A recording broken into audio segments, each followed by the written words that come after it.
அஞ்சா நெஞ்சமுடையவராக இருப்பீர்கள். இன்னும் தீய நட்புகளை தவிர்ப்பது நலம்.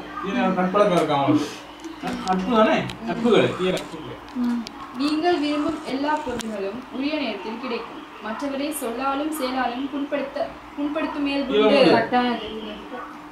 ஏழாம் வீடு தனுசு ராசியாக அமைய பெற்றதால் மற்றவரின் குறைகளை மிகைப்படுத்துபவரும் கலக புத்தி உடையவரும் கர்வமும் உடையவருமாக வாழ்க்கை துணிவரை அடைந்து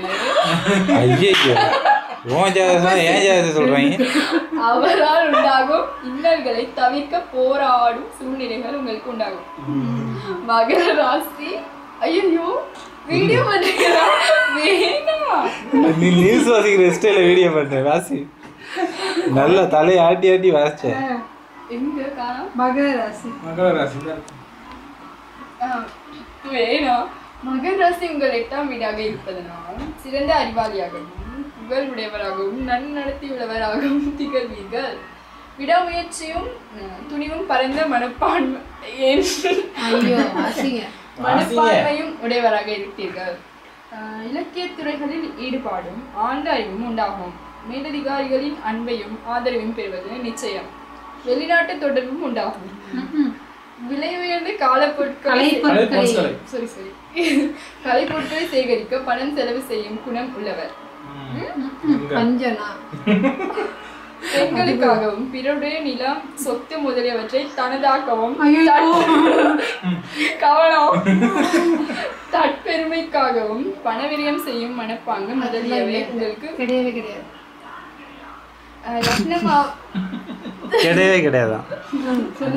லக்னமாவது அதனுடைய இடத்தில் 2வது திரைக்கோணத்தில் அமைந்திருப்பதனால் தங்களுடைய தொழிலுக்கும் இதர எவ்வித முயற்சிகளுக்கும் அரசு துறைகளில் சேவை செய்தல் என்பது சாதகமாக இருக்காது.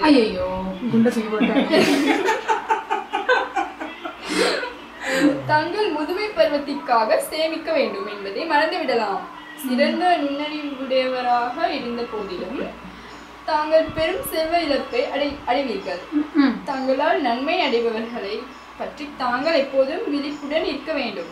வாழ்க்கையில் முக்கிய வருடங்கள் 19, 23, 25, 29, 32, 36, 49 கல்யாணம் 49 ஆகும். லக்கினாதிபதி 19 உங்க அக்கா கல்யாணத்துக்கு போனீங்க.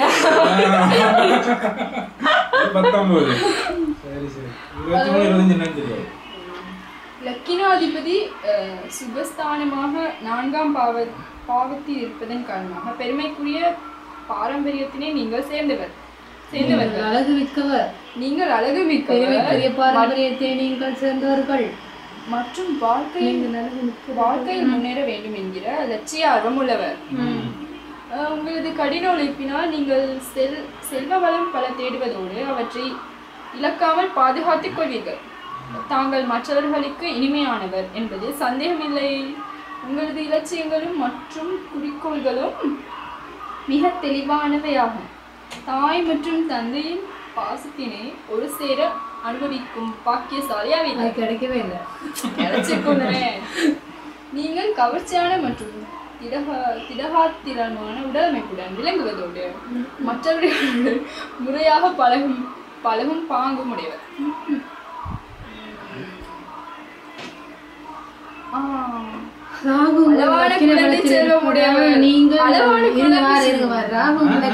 இருப்பதால் நீங்கள்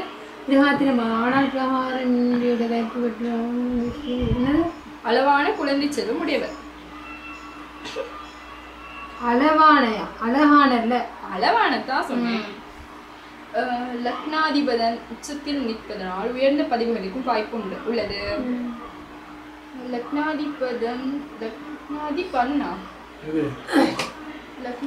லக்னாதிபன் உச்சத்தில் இருப்பதனால் உயர்ந்த பதவிகளுக்கு வாய்ப்புண்டு.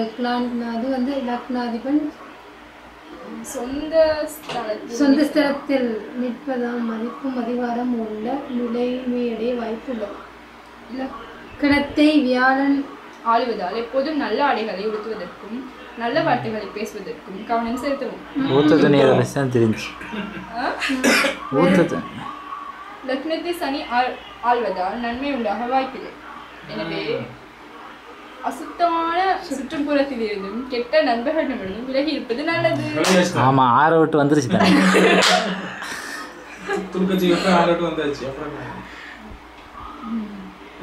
இந்திய ஜாதக கணிப்பின் தசா அமைப்பானது உங்கள் வாழ்க்கையை பல கிரகங்களின் பாதிப்புக்கு உட்படுத்தப்படுகின்றன பிரிக்கின்றன.